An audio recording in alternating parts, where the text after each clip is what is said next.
सुनो सुनो, कहानी सुनो। आपके रोंगटे खड़े कर देने वाली एक भूतिया कहानी। जरा सोचिए, एक छोटा सा गांव एक घने जंगल के बीचों बीच बसा हुआ, जहां धुंध कभी छटती नहीं और परछाई दिन में भी नाचती रहती हैं।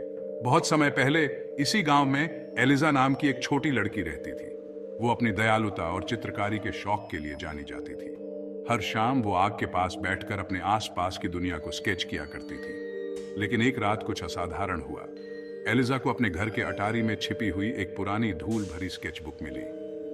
जैसे ही उसने उसे खोला, उसे कमरे में एक ठंडी हवा का झोंका महसूस हुआ और पन्ने अपने आप पलटने लगे। उसकी आंखें फटी की फटी रह गईं जब उसने अजीबोगरीब आकृतियों और टेढ़ी मेढ़ी जगहों के चित्र देखे। ऐसा उसने पहले कभी नहीं देखा था। उत्सुकता ने उसे मजबूर कर दिया और उसने स्केचबुक में चित्र बनाना शुरू कर दिया। लेकिन हर एक रेखा के साथ कमरा ठंडा होता गया और परछाई गहरी होती गई। अचानक पन्नों से एक भूतिया आकृति उभरी। उसकी आंखें एक अलौकिक रोशनी से चमक रही थी। भूत ने अपना परिचय एलरिक के रूप में दिया, सदियों से स्केचबुक में फंसी एक आत्मा।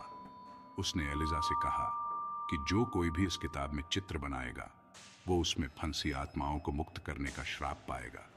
डरी हुई लेकिन दृढ़ निश्चयी एलिजा जानती थी कि उसे इस श्राप को तोड़ने का रास्ता खुद ही खोजना होगा। उसने कई दिन पुरानी कहानियों पर शोध करने और गांव के बुजुर्गों से बात करने में बिताए। उसने पाया कि आत्माओं को मुक्त करने का एकमात्र तरीका उस चीज का चित्र पूरा करना था जो उन्हें जीवन में शांति देती थी। एलिजा ने बिना थके काम किया, खुशी और प्यार के दृश्यों को चित्रित किया, और हर पूरे हुए चित्र के साथ आत्माएं मुक्त हो गईं, एक एक करके। लेकिन एलरिक का चित्र अलग था। वह अधूरा था, एक महिला का आधा अधूरा चित्र।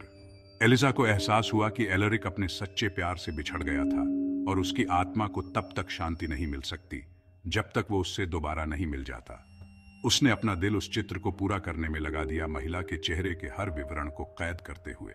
जैसे ही उसने आखिरी रेखा खींची, एक अंधाधुंध रोशनी ने कमरे को भर दिया और एलरिक की आत्मा फीकी पड़ने लगी। उसने एलिजा को उसकी बहादुरी और दयालुता के लिए धन्यवाद दिया और आखिरकार आजाद होकर रोशनी में गायब हो गया। उस दिन से गांव में भूतों का साया नहीं रहा और एलिजा के चित्र खुशी और गर्मजोशी से भर गए।